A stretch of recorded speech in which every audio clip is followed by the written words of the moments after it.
Good morning, everybody. Welcome to another episode of the Smashy Business Show. It is lovely to have you back. Today is September 24th, 2024, 24/9/2024. My name is Hind Al-Dah. I am here with my co-host Abdul Majid Awan. How are you feeling, Abdul Majid?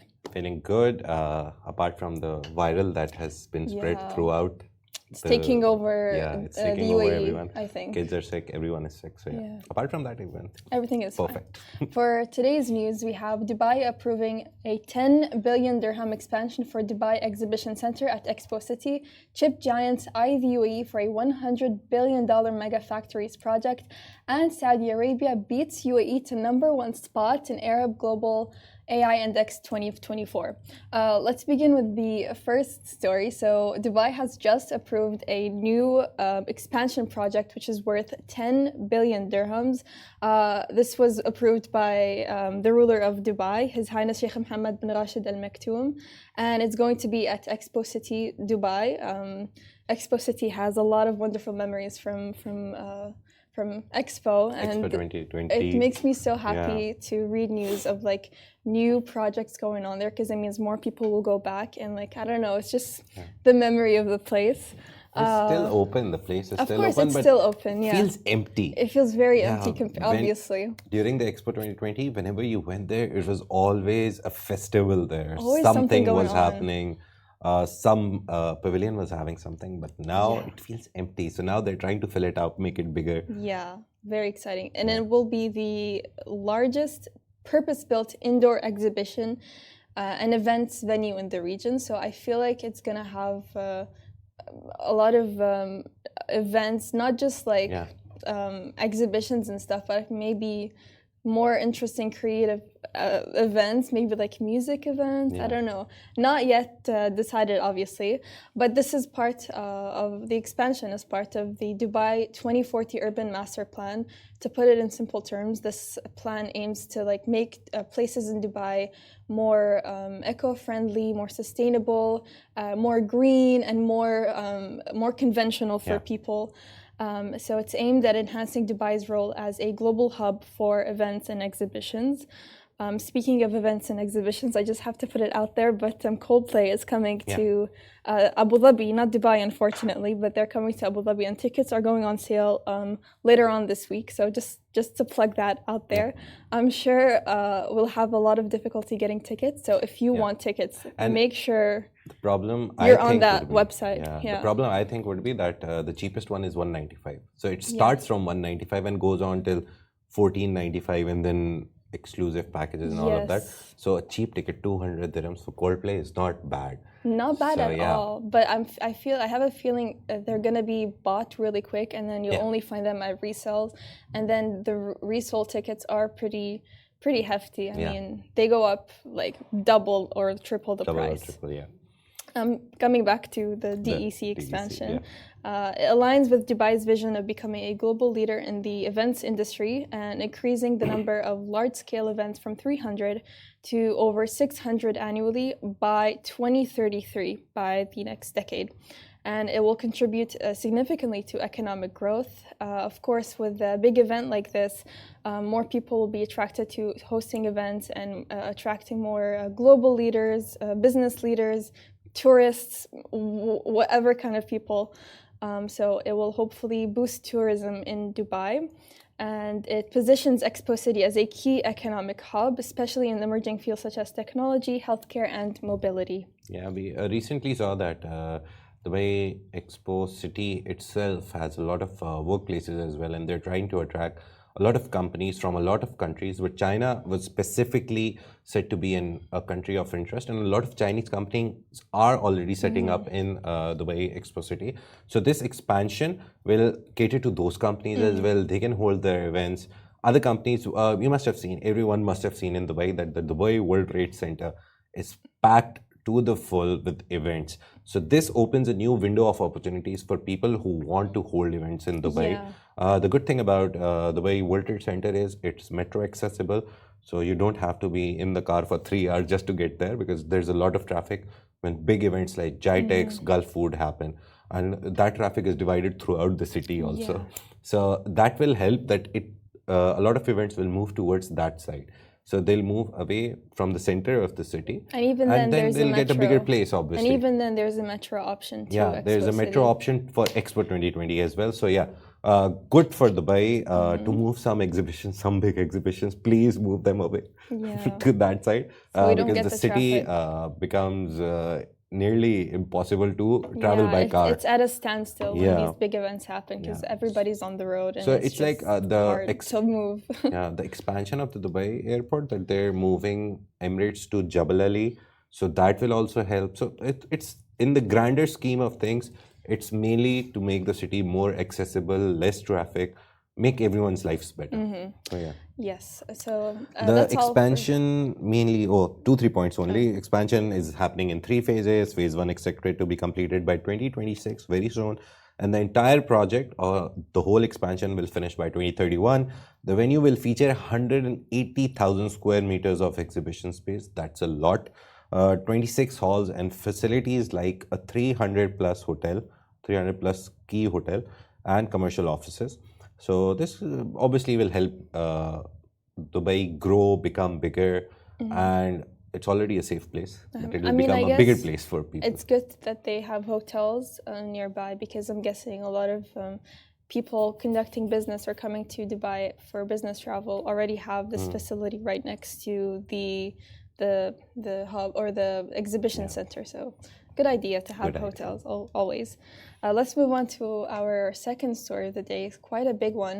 So chip giants eye UAE for a $100 billion mega factories, and the chip giants can include TSMC, which is a Taiwanese semiconductor manufacturing company, and Samsung. We all know the South Korean company Samsung. Yeah. They're two of the world's largest chip manufacturers, and they're only in early talks, but they're planning to build mega factories in the UAE. They're valued at over $100 billion, and it could dramatically boost global AI chip production, especially since it's going to be established in the UAE. And it will be a hub for advanced semiconductor manufacturing.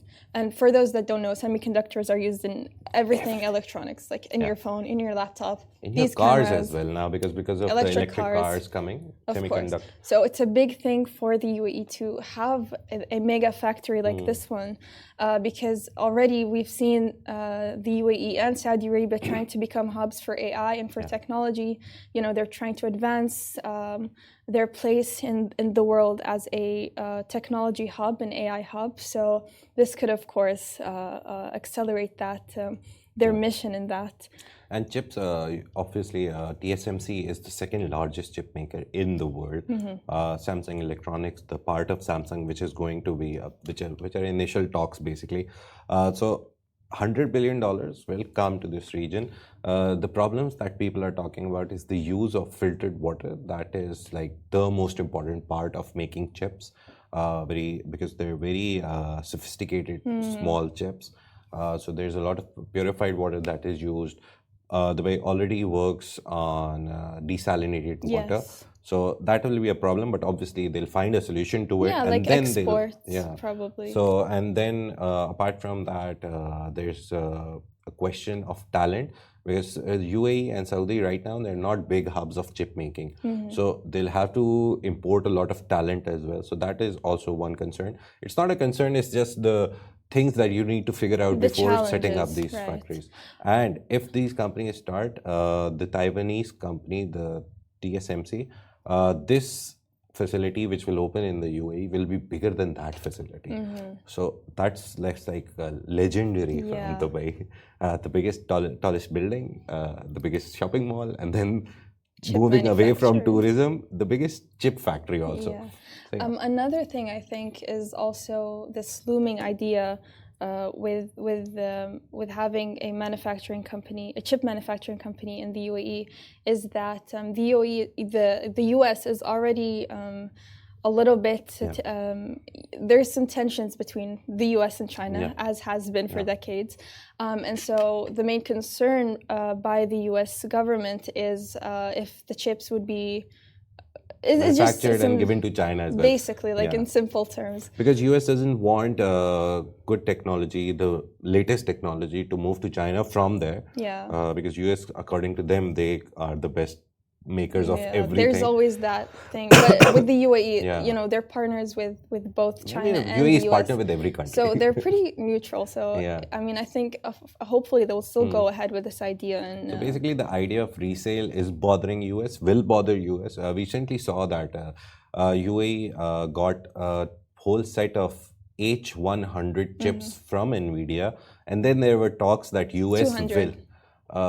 No, H100. Oh, UAE got excuse me. H100. Saudi basically Oh, wants the my H200s. My Yes. mistake. So US is preparing to greenlight the idea that these H200 chips, which are the latest ones from NVIDIA, they will be exported to Saudi. And again, the problem with US was that Saudi is also a partner with China. So they don't want chips to move from any country towards China. They just want the chips to go to that country and be used by them. But as far as we see, and again, Hind said it in the start, these countries, this region is trying to become a technology and AI hub. So they will probably use it themselves. There is no side mission that they'll buy it and then secretly sell it to China. So it's good. All is good, and most probably we'll get the green light from US as well. We don't need it. We're doing trade with everyone. The doors are open for everyone in the Middle East region to do business. That's the good part. I recently read the newsletter, and the headline was very interesting about this idea that trading with everyone. That was the headline. That no fight, no politics, no nothing. Just trade with anyone. And then they'll reach their Saudi vision, and Dubai can reach their D33 economic agenda and all the economic plans that they have in place. And now this is a very important step in advancing the UAE's economy, because there's an AI boom. We all know about that. And there's a lot of demand for semiconductors. It's surging. So these factories would help reduce global chip prices while at the same time solidify the UAE's position in advanced technology. So the move represents a broader economic diversification strategy for the UAE, shifting from oil to high-tech industries. We're being very repetitive when we say this, but it's true. We're trying, the UAE and Saudi Arabia are trying to move away from oil, and one way of shifting that the economy or the reliance on oil is to go to AI and technology. It's a big thing, I mean, in today's world. And also Middle East, one important point that I always think of, whenever you set up something in the UAE or in the Middle East and Saudi, the good thing is it connects both worlds. It connects the East to the West. That's true. So setting up a factory, the operations would be easier, the logistics would be simpler, because Dubai has a world-class logistics system. So because of that, the access to chips for other countries will also become easy. So they'll create it in the center, and then distribution becomes easy. And that way, the whole world, all the countries who are willing to buy them and use them, that will also reduce costs as well. So yeah, come to the UAE. Yeah. Again, at the end of everything I say, come to the UAE. They're the best right now. Let's move on to our final news of the day. Very exciting. So Saudi Arabia beats the UAE to the #1 spot across all Arab countries in the Global AI Index 2024. Very good timing, because yesterday Saudi Arabia celebrated its Independence Day. So happy belated Saudi National Day. But they got this news yesterday, so I mean, perfect timing, I think. So they ranked 14th globally, which puts them first among the Arab countries in the Global AI Index for 2024. And the jump was very big, from 31st to 14th. I mean, they have been doing all these initiatives, so very good news. So they retained the top global ranking in the subcategory of government strategy in the index, and the UAE also moved up 8 places from 28th to 20th. So again, big jump, and the overall ranking. And they showed strong progress in the index for research.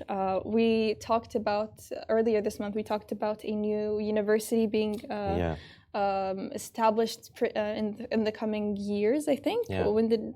In Dubai. And the main focus was research. So they're obviously really taking it seriously. So anything to say? I would say my only point, this headline was says a lot. It's not like it's a competition of, it's a bad competition. It's a very healthy competition. Because if you see the Arab world, we always see Saudi and UAE leading the charge. So in the Arab world, Saudi Arabia doing better than UAE is never bad for UAE. No, it's still a win for the Arab world. So it's basically like setting a standard and then UAE trying to beat that standard, and then when UAE sets a standard, Saudi. It's a very healthy competition going on, and it's very interesting to see in regions, because we saw this the last time it happened was in Europe. One country after another, they were fighting to become better and better and better. So in the Middle East, these two countries are setting the standard, and that's very, very good, not for them, throughout the world. Again, the center of the world, accessibility is everywhere from here. So that is why these countries becoming better at everything helps the world eventually. In the global AI index, of course, the US ranked first, with China coming in second. Thanks to the Silicon Valley. And the global AI index is grouped into 3 pillars. So there's implementation, innovation, and investment.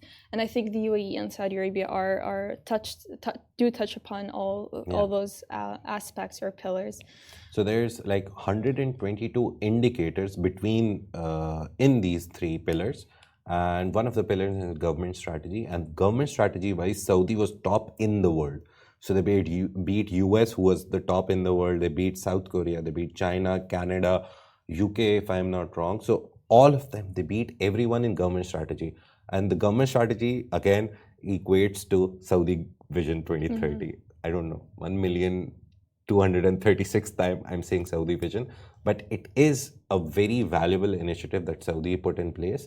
And because of that, they got the first position in government initiative, that they are ready to accept AI, develop AI. And if you look at the pillars, they are ready for implementation, innovation, and investment, everything. So the government strategy, they got top marks. Dubai did good in, UAE did good in research. That is like the starting step for anything. So soon, most probably next year, we'll see UAE goes above Saudi. It's a healthy competition. Again, we'll love to see UAE go up and then Saudi go up. So makes everything improve. So this is like the total summary of what we talked about today, that Dubai has approved a 10 billion dirham expansion for the Dubai Exhibition Center, which is located in the Expo city, but it is owned by the Dubai World Trade Center. Apart from that, we also talked that TSMC, a Taiwanese chip making company, the second largest in the world, and Samsung, specifically Samsung Electronics, they're in initial talks to set up megafactories, not even factories, megafactories in the UAE. Which are comparable to the original factories in Taiwan. It's not going to be just a small factory, it's a mega factory. So they're trying to establish those in the UAE, and the investment is going to be nearly 100 billion. And it will mostly be supported by Mubadala, which is the second biggest sovereign wealth fund in the Abu Dhabi. And lastly, we talked about how Saudi Arabia beat UAE for the #1 spot in the global AI index for 2024. And they did it on the basis of their good government strategy, that they want AI's implementation, innovation, and lastly, investment in AI. So this is all we talked about. So thank you so much for joining us on the Smashy Business Show. If you missed any part of this, or if you want to go back and watch the previous shows we did, you can always find us on all the streaming platforms like Anghami, Apple Podcasts, and Spotify. Again, find us on all the social media platforms like TikTok, Instagram, X, Facebook, YouTube, and LinkedIn. We also have a daily newsletter that comes out via email and also LinkedIn. Like that. So thank you so much for joining us on the Smashy Business Show, a Smashy Business production, part of the Augustus Media Podcast Network. We'll see you tomorrow.